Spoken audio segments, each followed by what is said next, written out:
Welcome to our channel Uma the banking ఎస్ప్రెంట్ని. ఇది వచ్చేసరికి ఐబీపీఎస్ ఆర్ఆర్బీ పిఓ నా ఎనాలిసిస్. నాకు పేపర్ ఎలా అనిపించింది, ఏంటి, ఏ క్వశ్చన్స్ వచ్చాయి, ఏంటి. ఇది ఐబీపీఎస్ ఆర్ఆర్బీ క్లరికల్ మెయిన్స్ ఎవరైతే రాయబోతున్నారో వాళ్ళకి కూడా యూజ్ అవుతుంది. సో డెఫినెట్లీ ఎవరు మిస్ అవ్వద్దు, చూడడానికి ట్రై చేయండి. ఫస్ట్ వన్ వచ్చేసరికి రీజనింగ్ అండి. మాకు first shift morning 7 AM reporting ఇచ్చారు. నేను 5:40 5:50 కల్లా వెళ్ళిపోయాను. ఎందుకంటే సండే కదా, కొంచెం ట్రాఫిక్ ఏమన్నా ఉంటుందేమో, దట్టు కూడా కొంచెం మెయిన్స్ కాబట్టి ఇబ్బంది లేకుండా కొంచెం ముందెళ్దాము అన్న థాట్లో నేనైతే 5:40 5:50 కల్లా వెళ్ళిపోయాను ఎగ్జామ్ సెంటర్కి. సో మాకు ఎగ్జామ్ వచ్చేసరికి 9 to 11 అండి ఎగ్జాము. సో ఇది వచ్చేసరికి 200 మార్క్స్కి అండి ఎగ్జామ్. సో మనకి వచ్చేసరికి 2 hours ఆఫ్ టైం ఉంటుంది. ఇది వచ్చేసరికి నిన్న 28th 12th. యాక్చువల్లీ ఈ వీడియో నిన్నే అప్లోడ్ చేయాలి, కానీ ఏంటంటే నేను ట్రావెలింగ్లో ఉండటము ఫ్రీక్వెంట్గా నాకు సిగ్నల్స్ అనేది రాలేదు. సో అప్లోడింగ్ అనేది లేట్ అయింది. So sorry for that one. And next వచ్చేసరికి క్వశ్చన్స్లోకి వెళ్ళిపోదాము. I don't want waste your time, ఎందుకంటే మీరు ఆర్ఆర్బీ క్లరికల్ మెయిన్స్కి ప్రిపేర్ అవుతున్నారు. సో ఎవరైనా ఆర్ఆర్బీ పిఓ మెయిన్స్ రాసి పేపర్ ఎలా వచ్చింది అనేది కూడా కొంచెం కామెంట్స్లో తెలియజేయండి. నాకు కొంచెం ఒక గైడ్ లాగా ఉంటారు మీరు. ఓకే, ఫస్ట్ ఇన్పుట్ అవుట్పుట్ వచ్చింది. 5 questions ఇచ్చారు. నెక్స్ట్ ప్యారలల్ రోస్ ఇచ్చారండి, 2 rows 10% అలాంగ్ విత్ పారామీటర్ ఇచ్చారు. సో 5 questions, ఇది కొంచెం ఈజీగానే అనిపించింది.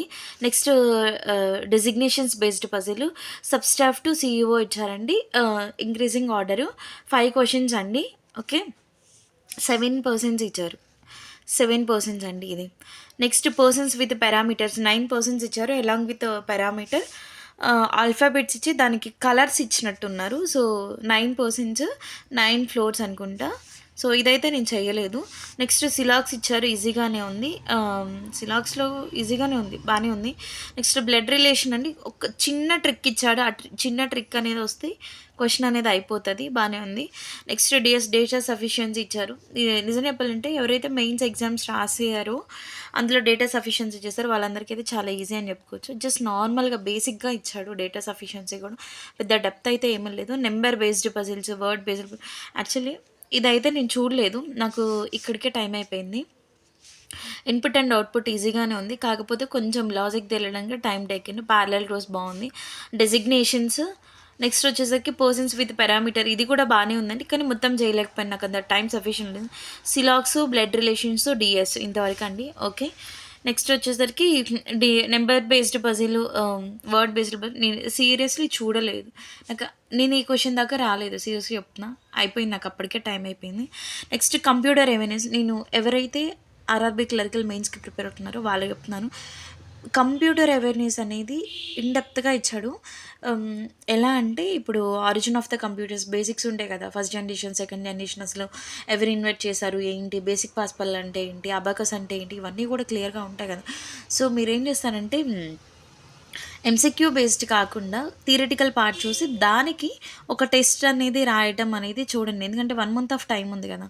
సో క్లరికల్ ఎవరైతే నెక్స్ట్ ఎగ్జామ్ రాయబోతున్నారో మెయిన్స్ క్లరికల్ వాళ్ళకి యూజ్ అవుతుంది. ఎందుకంటే ఇప్పుడు పీఓ పేపర్ కంప్యూటర్ ఎవిడెన్స్ కొంచెం టఫ్గా ఇచ్చారని క్లర్క్ ఇవ్వాలని లేదు, కానీ అలా ప్రిపేర్ అయితే మీకు ఏ ఎగ్జామ్కైనా యూజ్ అవుతుంది. నెక్స్ట్ ఓఎస్సీల ఎగ్జామ్ కూడా ఉంది, అందులో మెయిన్స్లో ఉందనుకో సిఎస్, చాలా యూజ్ అవుతుంది కదా. ఓకే, అలా అండి. నెక్స్ట్ వచ్చేసరికి origin of the computer basic అనేది కంపల్సరీగా చేయాలి. Next generations, OSI model. Next వచ్చేసరికి మనం మామూలుగా ఎంఎస్ ఆఫీస్, ఎంఎస్ ఎక్సెల్లో ఏమేమి యూస్ చేస్తాం వీటన్నిటి. నాకైతే లెస్ నెంబర్ ఆఫ్ క్వశ్చన్స్ అనేది మ్యాక్సిమం ఏంటంటే బాగా ప్రిపేర్ అయ్యి వాటికి ఎంసీక్యూస్కి మనం ఒక టెస్ట్ రాసి వెళ్తే కొంచెం బెటర్ అనిపిస్తుంది. కాకపోతే కొంచెం టైం లేదు మాకు ఆర్ఆర్బీకి, ప్రిలిమ్స్కి, మెయిన్స్కి, కానీ ఈలోపే ప్రిపేర్ అవ్వాలి కాబట్టి ఓకే, యావరేజ్గా ఉంది. ఇదైతే మోడరేట్ లెవెల్ అని చెప్పొచ్చు. కంప్యూటర్ అవేర్నెస్కి సంబంధించి అన్నీ చూడండి. నెక్స్ట్ వచ్చేసరికి ఎంఎస్ ఆఫీస్, ఎంఎస్ వర్డ్, వాటిని డిఓసిఎక్స్ ఇవి కూడా ఉంటాయి కదా, వాటిని వెయిట్తో ఐడెంటిఫై చేస్తాం. నెక్స్ట్ జేపీఈజీ ఫార్మాట్ ఏంటి, జేపీజీ అంటే ఏంటి, ఐఎంపీ, ఇవన్నీ కూడా ఉంటాయి అబ్రివేషన్స్. ఇవన్నీ కూడా క్లియర్గా చదువుకొని వెళ్ళండి. ఎందుకంటే 40 questions 20 marks అండి, ఒక్కొక్క క్వశ్చన్ హాఫ్ మార్క్. సో మనం ఈజీగా స్కోర్ చేయగలిగితే ఇది ఒకటి ఉంటుంది. Next general awareness, 2 questions, 2 important things అనేది జనరల్ అవేర్నెస్లో చెప్దాం అనుకుంటున్నాను. ఎవరైతే బ్యాంకింగ్ ఎగ్జామ్స్కి బ్యాంకింగ్ అండ్ ఎకానమీ చదువుకొని వెళ్తారో వాళ్ళకైతే నిన్న చాలా అంటే చాలా కొంచెం స్ట్రగుల్ అయ్యారనిపించింది. బ్యాంకింగ్ అవేర్‌నెస్ గురించి, బ్యాంకింగ్ అండ్ ఎకానమీ గురించి ఒక్క క్వెషన్ కూడా రాలేదు. ఒకే ఒక క్వెషన్ వచ్చినట్టుంది. అది కూడా ఏంటో చెప్తాను. నెక్స్ట్ సీబీఐ హెడ్ క్వార్టర్స్ ఎక్కడ అని వచ్చింది. నాకు తెలిసి ముంబై అని పెట్టాను నేను. నెక్స్ట్ విజ్ఞాన్ రత్న ఇదేంటంటే Rashtriya Vigyan Puraskar in the field of science and technology life time achievement award. What is the name of that award అంటే విజ్ఞాన్ రత్న.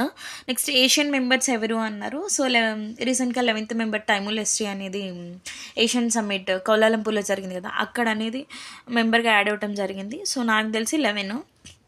రాంగ్ అయితే చెప్పండి. నాగాలాండ్ క్యాపిటల్ ఏంటి అని అడుగు, సారీ, కొహిమా క్యాపిటల్ ఏంటి, క్యాపిటల్ స్టేట్ ఏంటి అని అడుగు, నాగాలాండ్.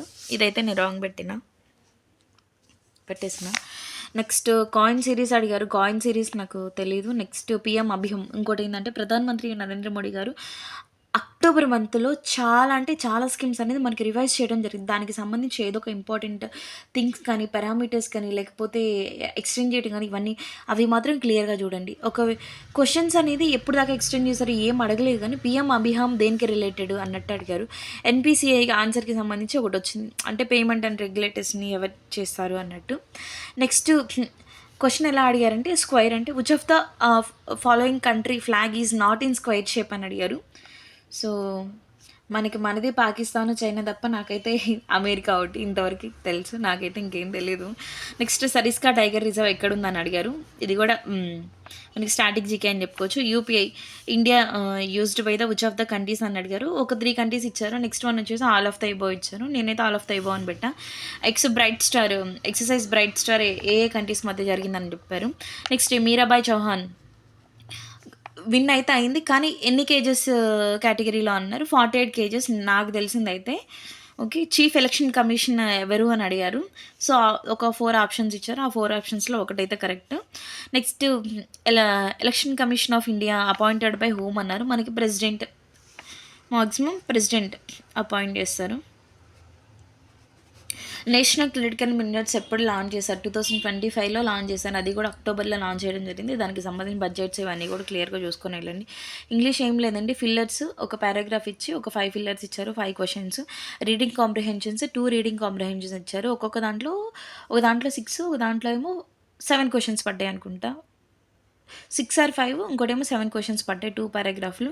నెక్స్ట్ పారాజంపుల్ అనేది ఇచ్చారు. ఇంకోటి ఏంటంటే ఒక పెద్ద పారాగ్రాఫ్ ఇచ్చారు, అందులో బ్లాంక్స్ ఇచ్చారు. ఆ బ్లాంక్స్కి సంబంధించి మనకి ఇడియోమెట్రిక్ ఫ్రేజెస్ ఇచ్చారు. అది కూడా ఇంపార్టెంట్. అవి ఒకసారి చెక్ చేసుకోండి నెక్స్ట్ ఎగ్జామ్కి వెళ్ళే వాళ్ళు ఎవరైనా.